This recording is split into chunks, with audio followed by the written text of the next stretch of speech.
મોરબી જિલ્લા પોલીસનો જનસંપર્ક મહાયજ્ઞ લોનમેળા સાથે વિશ્વાસનો સેતુ મજબૂત. મોરબી જિલ્લા પોલીસ દ્વારા લોકો સાથેનો સીધો સંપર્ક વધારવા અને જનહિતના કાર્યોને વેગ આપવા માટે જનસંપર્ક સભા તેમજ લોનમેળાનું ભવ્ય આયોજન કરવામાં આવ્યું હતું. આ કાર્યક્રમમાં મોરબીના એ ડિવિઝન પોલીસ મથક ખાતે યોજાયો હતો, જેમાં મોરબી જિલ્લા પોલીસ વડા ડીવાયએસપી તેમજ વિવિધ પોલીસ મથકના પોલીસ ઇન્સ્પેક્ટર અને અધિકારીઓ હાજર હતા. કાર્યક્રમ દરમિયાન પોલીસ અને જનતા વચ્ચે વિશ્વાસ અને સહકાર વધુ મજબૂત બને તેવા પ્રયત્નો કરવામાં આવ્યા હતા. વિશેષ રૂપે તેરા તુજકો અર્પણ અભિયાન અંતર્ગત ખોવાયેલા મોબાઈલ ફોન તેમજ સોનાની કિંમતી વસ્તુઓ માલિકોને પરત આપવામાં આવી હતી. પોતાની ગુમ થયેલી વસ્તુઓ પરત મળતા નાગરિકોના ચહેરા પર ખુશી ઝળકાઈ ઉઠી હતી અને પોલીસ પ્રત્યે આભાર વ્યક્ત કર્યો હતો. આ સમગ્ર કાર્યક્રમ દ્વારા મોરબી જિલ્લા પોલીસની જનસેવા પ્રત્યેની પ્રતિબદ્ધતા ફરી એકવાર સ્પષ્ટ બની છે. મયુર બાબરિયા, મોરબી. મારા ઘરવાળા છોકરાને લગ્ન કરવાના હતા. 5 લાખ રૂપિયા વ્યાજવા થાન વાલા બેચાર આગળથી લીધા હતા. અમને ઘરમાં કોઈને ખબર પડવા દીધી નથી. મારા ઘરવાળાને છેતરપિંડી કરીને લઈ ગયા છે અને અમારી જમીન એને પૈસા માંગ્યા હતા. વાલા બેચારે કાં કે મને પૈસા દે અને કાં કે મારે તારી જમીન મને દે.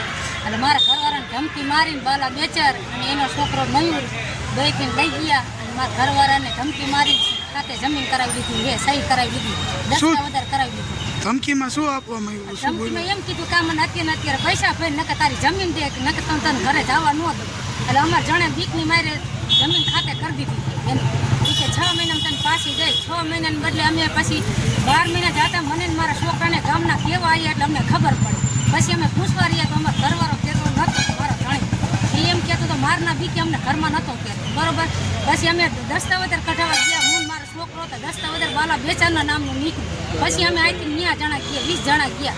ત્યારે અમને એમ કીધું કે બેન હું તમને મહિનામાં દઈ દઈશ. મહિના પછી પાછા અમે ગયા તો કે હું 3 મહિનામાં દઈ દઈશ. 3 મહિના કરતાં અમને આ 3 વર્ષ કરી નાખ્યા. હજી અમને જમીન દેતો નથી. તમારી શું માંગ છે? હવે અમારે જમીન અમને પાછી દેવરાવો, અમારે જમીન જોઈએ બાલા બેચારા. અમે જવાબ દેતો નથી અને અમારે કાંઈ ધંધો નથી. મારા છોકરા કારખાનામાં કામ કરતા હતા અને અમે કારખાને કામે જઈએ હજી. અને અમારે જમીન માથે અમે વાવી ખાતા હતા. અત્યારે જમીન લઈ લીધી, અમે નથી વાવતા અને અમે કારખાનામાં જઈએ. વાંકાનેર તાલુકો, જિલ્લો મોરબી અને ગામ માટેલ. હું રહું માટેલમાં. મારું નામ રોહિત. અમારે છેતરપિંડી કરી બાલા બેચારે થાનનું. એ રીતને મારા લગ્ન હતા. મારા પપ્પા એના મિત્ર હતા. એરિયા બાલા બેચાર કરીને ભાઈનું નામ છે, મિત્ર હતા. એ ભાઈ કે તારે પૈસા નથી, તારા છોકરાના લગ્નમાં તારે પૈસા જોતા હોય તો લઈ જા, મારી પાસે હે. તો મારા બાપુ કે કેવી રીતના? એ કે તારી જમીન દે, ક્યાંય પૈસાનો મેળ થતો એટલે એ લેવા ગયા. લાવી લીધા કે હું તને જેટલા જોતા એટલા પૈસા દઈશ. એટલે લેવા ગયા. પછી જમીન દસ્તાવેજ કરાવી લીધો એ ભાઈએ.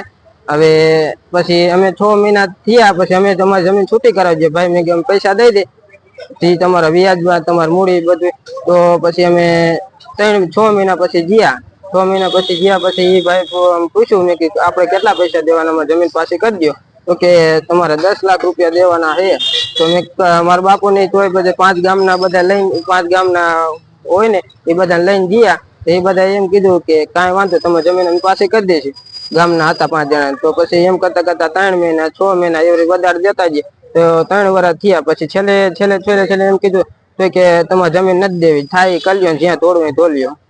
અને અમને ધમકી મારતા હતા. તમે કે પોલીસ સ્ટેશનમાં કમ્પ્લેન કરી છે? શું કીધું પોલીસ? અમને ન્યાય અપાવે. ક્યાં પોલીસ સ્ટેશનમાં? વાંકાનેર તાલુકા.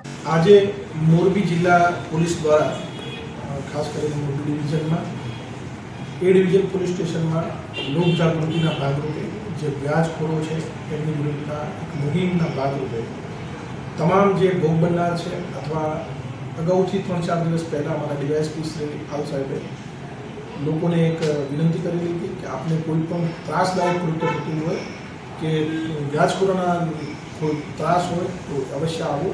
ને આ જે લોન મેળો છે અને લોક જનસંપર્ક કાર્યક્રમ અંતર્ગત અમે એમની રજૂઆતો સાંભળી અને અમે ગુનો દાખલ કરવાની પણ પ્રક્રિયા ધરીશું અને પ્રક્રિયા ચાલુ પણ છે. સાથે સાથે મીડિયા મિત્રો થકી અમને મોરબી જિલ્લાના તમામ નાગરિકો અને રહીશોને મારી વિનંતી છે કે આપ જો કોઈ વ્યાજખોરોનો ત્રાસનો ભોગ બન્યા હોય તો બેધડક તમે જે તે પોલીસ સ્ટેશનમાં જાઓ, ત્યાં રજૂઆત કરો અને એના આધારે અમે ગુનો દાખલ કરીશું અને કાયદેસરની કાર્યવાહી કરી અને જરૂર પડે તો પાસાના અટકાયતી પગલાં પણ અમે લઈશું. સાથે સાથે તેરા તુજકો અર્પણ અંતર્ગત પણ અમે જે ચોરાયેલો મુદ્દામાલ અને ગુમ થયેલો મુદ્દામાલ છે એ પણ અમે પરત આપવાની હાથ ધરી છે. લોકોનો રિસ્પોન્સ હવે ભવિષ્યમાં બીજા પોલીસ સ્ટેશનો પર અમે આ પ્રકારની કાર્યવાહી કરીશું. કેટલી અત્યારે જે અરજીઓ આવેલી છે ને કેટલાની જે લોકોની રજૂઆત છે જૂની અરજીઓના આધારે પણ અમે ગુનો દાખલ કરીશું. એક્ઝેક્ટ જેટલી લગભગ 7-8 વ્યક્તિઓએ જે રજૂઆતો કરી છે એમાં જે ગુના દાખલ થઈ ગયેલા છે અને એમની જે રજૂઆતો છે એમાં અથવા બેંક ઓફિશિયલી બેંક જે લોન આપી છે એનું વ્યાજ ભરવું નથી અથવા કોઈ પ્રશ્ન છે તો એ અમારો પ્રશ્ન નથી. આજે ફક્ત ને ફક્ત 7-8 જે હકીકતમાં જે ભોગ બનેલા છે, જે હકીકતમાં ઊંચા વ્યાજ લે છે, એમનો ત્રાસ છે, એવા 7-8 વ્યક્તિઓની રજૂઆત અત્યારે હાલ મળી છે અને એના આધારે અમે આગળની કાર્યવાહી કરીશું. તેના તુજકો અર્પણ થાય કે કેટલા મોબાઈલ આપણે પરત આપવામાં છે? લગભગ 17-18 જેટલા અમે મોબાઈલ અમને પરત આપેલા છે અને સાથે સાથે ચોરાયેલા મુદ્દામાલ અને અગાઉ જે ગુનામાં જપ્ત મુદ્દામાલ હતો સોનાના એ પણ અમે પરત